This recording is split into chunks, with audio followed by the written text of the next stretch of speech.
Welcome to Clips, where we cut through the noise and get to the facts. Today, we're diving into a bombshell revelation from Ohio State Representative Josh Williams, who's pulling back the curtain on the harsh realities of DEI, diversity, equity, and inclusion. Representative Williams isn't mincing words. He's exposing how DEI, often sold as a noble cause, is riddled with negative consequences, like lowering standards just to hit quotas. It's a system that claims to uplift, but ends up undermining merit and competence. Now, let's watch. Well, I'm not afraid of the truth, but about 90% of what I heard from my Democrat colleagues was untruthful as it relates to this bill. And I'll go through in minute detail. So for instance, it was alleged that this will get rid of black fraternities and black student unions.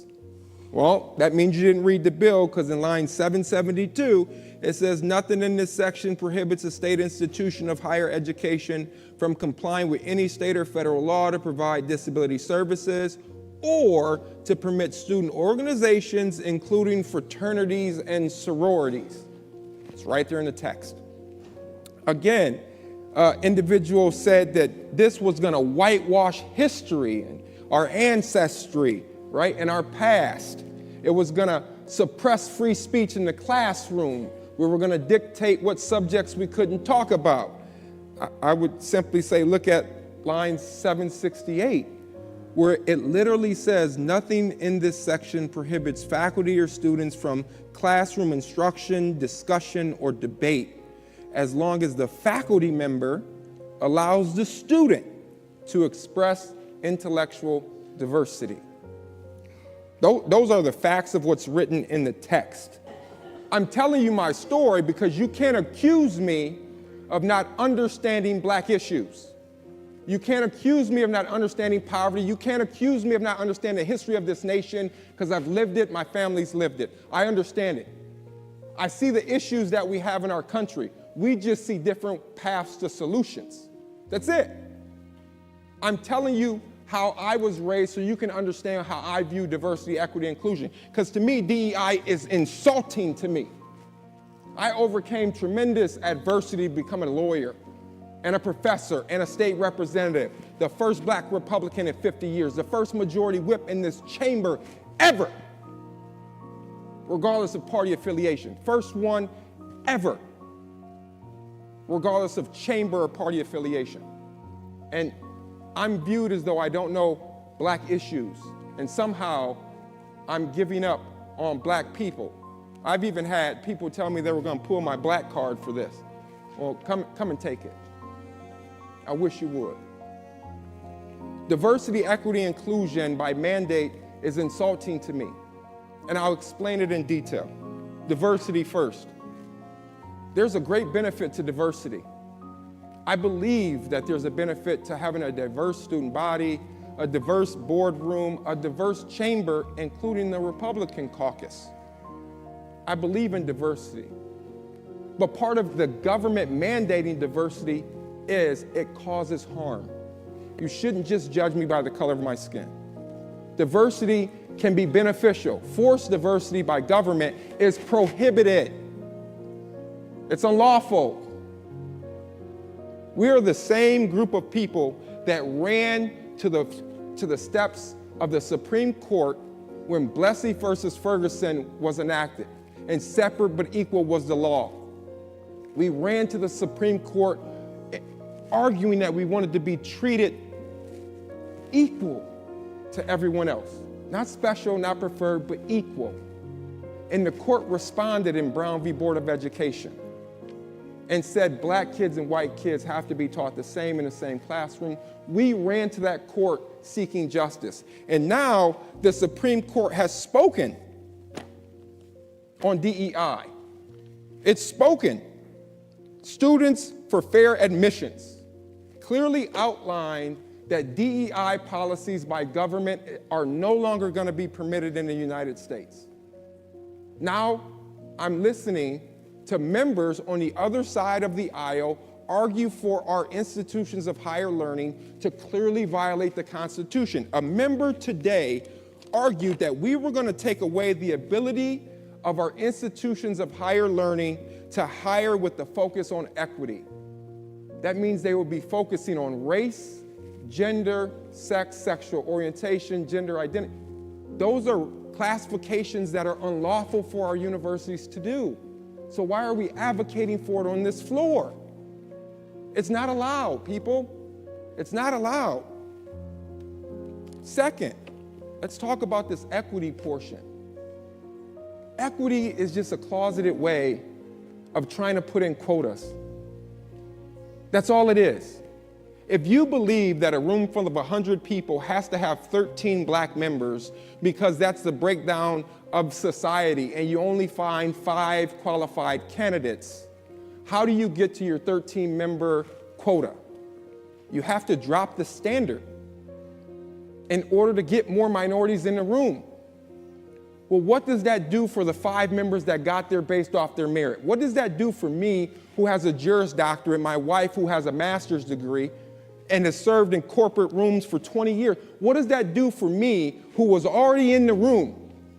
What happens is the other 87 members look at all of us as though the reason we're present is because of the DEI policies. You diminish my presence there based off my merit because you want to try to provide for a phantom land where every boardroom, every university, every classroom, every chamber should represent equally the diversity of the United States.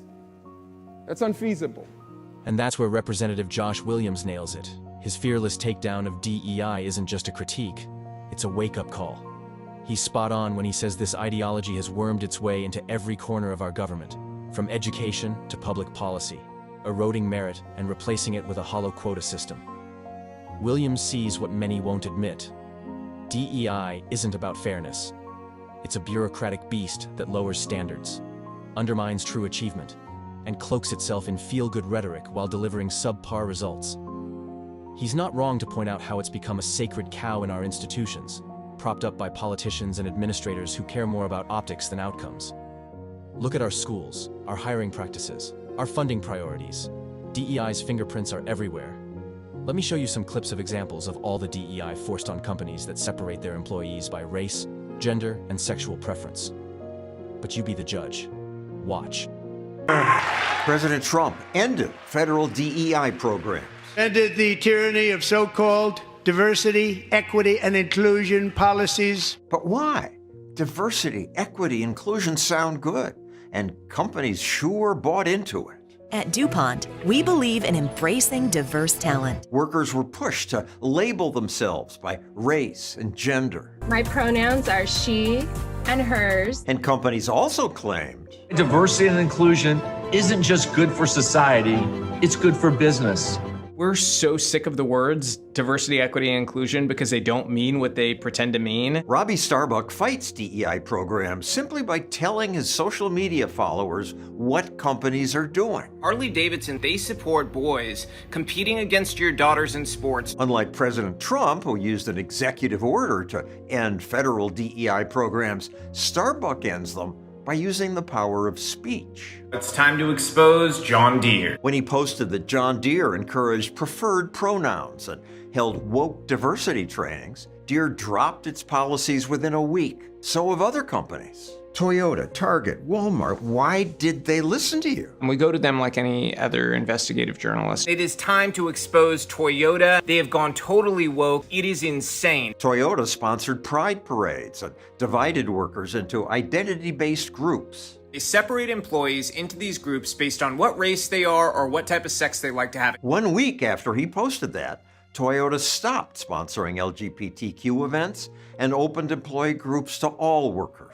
No more pride events, no more pride parades. It was like, hey, guess who sponsored a Dylan Mulvaney event for children?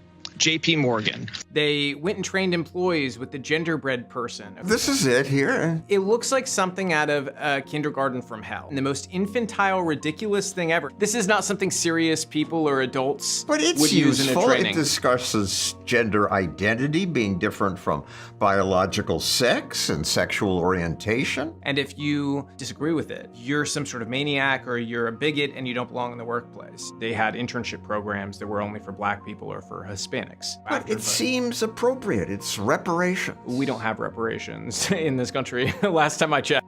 That's exactly why it's important to have Williams stand up against this. and show the traits of a true leader. Unapologetic, direct, and grounded in principle. He's not pandering or dodging tough truths. He's laying out the stakes with a conviction that's rare in today's wishy-washy political landscape. Watching him, you can't help but think we might be seeing the early days of a future heavyweight in the making, a politician who could shake things up if he keeps this fire. His voice cuts through the noise, and that's exactly what leadership demands right now. So, like and comment below. Tell me what you think about Williams' take on DEI. Agree or not, the guy's got a point worth wrestling with. And don't forget to subscribe for more updates on news like this. You won't want to miss what's coming next. Our country will be woke no longer.